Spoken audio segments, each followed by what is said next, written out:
आज राष्ट्रीय जनता दल के द्वारा कुर्साकांटा के प्रकाश उत्सव पैलेस में सामाजिक न्याय परिचर्चा कार्यक्रम का आयोजन किया गया, जिसमें मुख्य अतिथि के रूप में पूर्व मंत्री, विधायक और भी राष्ट्रीय जनता दल के बहुत सारे कार्यकर्ता मौजूद थे, जिनके द्वारा ये कार्यक्रम का आयोजन किया गया था। और यह कार्यक्रम मुख्य रूप से राजद के भावी प्रत्याशी राकेश विश्वास उर्फ धर्मानंद विश्वास के लिए आयोजित किया गया था। आइए उनसे ही जानते हैं यह आयोजन का उद्देश्य क्या था। अर्रिया दस्तक न्यूज से शिवम पोद्दार की खास रिपोर्ट। सर, किस तरह का आज कार्यक्रम था, थोड़ा जानकारी दीजिए। और काफ़ी संख्या में बाहर से भी आपके नेता लोग आए थे, क्या कुछ बोले? देखिए, सबसे पहले आपके चैनल को हम धन्यवाद देते हैं और सभी पत्रकार को हम अपनी तरफ से धन्यवाद देते हैं। आज का जो यहाँ कार्यक्रम था कुर्साकांटा के प्रखंड मुख्यालय में और राष्ट्रीय जनता दल की ओर से ये सिटी विधानसभा स्तरीय सामाजिक न्याय परिचर्चा का कार्यक्रम किया गया और इसमें तो बिल्कुल साफ है, राष्ट्रीय जनता दल जो है वो समाजवादी संगत के आधार पर अपने दल को आगे बढ़ा रहा है और इसी के आधार पर पूरे बिहार की उन्नति और बिहार की प्रगति और बिहार के विकास के बारे में चिंता कर रहा है।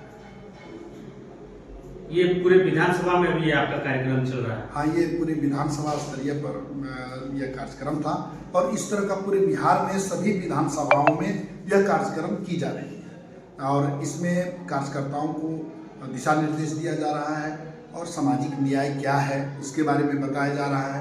फिर चुनाव से संबंधित प्रशिक्षण भी दी जा रही है, किस तरह से कार्यकर्ताओं को चुनाव में अपनी भागीदारी देनी चाहिए, वोट को गिरवाने में सहयोग करना चाहिए, जो उसका नाम वोटर में नहीं जुटा हुआ है, उम्र हो चुका है, उसका नाम किस तरह से हम वोटर बना सकते हैं और फिर वोट को ले जा करके वोट जिस दिन गिरेगा उस दिन हम अपने वोटरों को ले जाकर बूथ पर सही ढंग से किस तरह वोट को गिरा सकते हैं। इस पर इस कार्यक्रम में पूरे विधानसभा स्तर में सभी बिहार के सभी विधानसभा में यह कार्यक्रम चलाया जा रहा है। और एक सवाल है, आपके पूर्व मंत्री भी आए थे और विधानसभा में वर्तमान के विधायक भी थे आरजेडी के। जैसा सीमांचल में आरजेडी पिछले विधानसभा में कमजोर स्थिति में दिखी, 2025 विधानसभा में क्या लगता है इस बार की स्थिति कैसे रहेगी?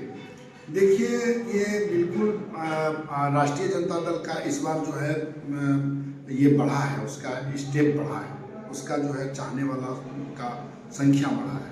तो तेजस्वी यादव जी के जो आदरणीय प्रतिपक्ष नेता हैं हमारे राष्ट्रीय जनता दल के, उनका जो चलने का जो तरीका है बिल्कुल बिहार में बहुत ही एक अलग तरीके से चल रहे हैं। नीतीश कुमार को लोग जो है बिल्कुल अब चाहने नहीं लगे। जिस तरह का उसकी लोकलिटी थी, जिस तरह से थी उसी तरह से घट गई।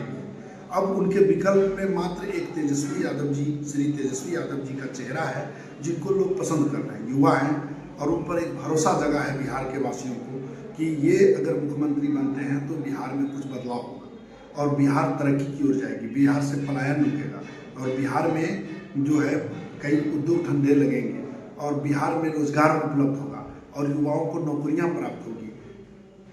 टिकट को लेकर सर बात करेंगे, सिटी विधानसभा में टिकट को लेकर क्या कहेंगे, किस तरह का जो है लोगों को, जैसे पूर्व प्रत्याशी आपके जो है 2 बार से चुनाव नहीं जीत पा रहे हैं, क्या पार्टी का क्या उद्देश्य है? देखिए, ये तो आला जो हमारे कमान है, पार्टी के जो आला लोग हैं, सर्वे करा रहे हैं और उन्होंने अपना वक्तव्य में साफ सुथरा शब्द में कह दिया है, इस बार किसी नेताओं की नहीं चलेगी, इस बार किसी के दबाव में टिकट नहीं दिया जाएगा। उन्होंने खुले मंच से, आदरणीय तेजस्वी यादव जी मंच से घोषणा किए हैं कि हम टिकट उसी को देंगे जो जनताओं के बीच रहेगा और जनताओं का काम करेगा और किसी नेताओं के कहने पर या खरीद फरोख्त पर टिकट नहीं होगा। बिल्कुल साफ सुथरी बात कही है और सर्वे कराया जा रहा है और सर्वे के आधार पर टिकट दिया जाएगा, बिल्कुल साफ है। सिटी विधानसभा में वर्तमान में जो विधायक हैं वो मंत्री हैं और आरजेडी की तरफ से जो पूर्व प्रत्याशी हैं और लोगों की जहां तक जो है मांग है कि प्रत्याशी को बदला जाए, फिर आरजेडी जो है वो आगे बढ़ेगी। क्या लग रहा है कि इस तरह का आपके पार्टी में हो सकता है क्या? देखिए, राष्ट्रीय जनता दल एक मजबूत पार्टी के रूप में अभी उभर के सामने आ रहा है, तभी तो उनका प्रत्याशी की संख्या भी बढ़ रही है। जब कमजोर था राष्ट्रीय जनता दल तो उसमें प्रत्याशी की संख्या कम थी, लेकिन अब मजबूत है राष्ट्रीय जनता दल, उसका वोट बैंक बढ़ा है, इसलिए उभर करके सामने प्रत्याशियों की संख्या बढ़ रही है। बिल्कुल एकदम साफ है। आप जो है भाजपा से आरजेडी में शामिल हुए हैं, क्या उम्मीद लेके शामिल हुए, क्या टिकट आपको मिलेगी? देखिए, हम तो समाजवादी विचारधारा के पहले भी थे और चूंकि हम भारतीय जनता पार्टी में जुड़े हुए थे, ईमानदारी से हमने उसमें काम किया। लेकिन जब हमें पार्टी के द्वारा, आप लोग को पता है कि किस तरह से हमें बेइज्जत किया गया, प्रतिष्ठा से बड़ा और कोई चीज़ नहीं होता है। और फिर हमने काफ़ी चिंतन के बाद समाजवादी विचारधारा के रहने के कारण आदरणीय तेजस्वी यादव जी, आदरणीय लालू प्रसाद यादव जी के उनके चलने की नीति से प्रसन्न होकर हम पार्टी को ज्वाइन किए।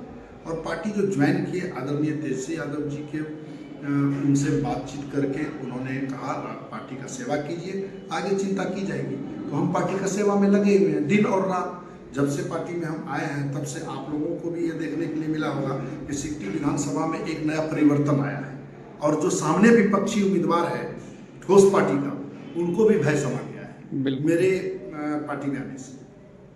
चलिए, परिचय दीजिए। मैं धर्मानंद विश्वास उर्फ राकेश विश्वास, ग्राम कपरफोड़ा, पंचायत शंकरपुर के पूर्व मुखिया भी रहा हूँ और कुर्साकाटा प्रखंड सिकटी विधानसभा मेरा घर है। बहुत बहुत धन्यवाद।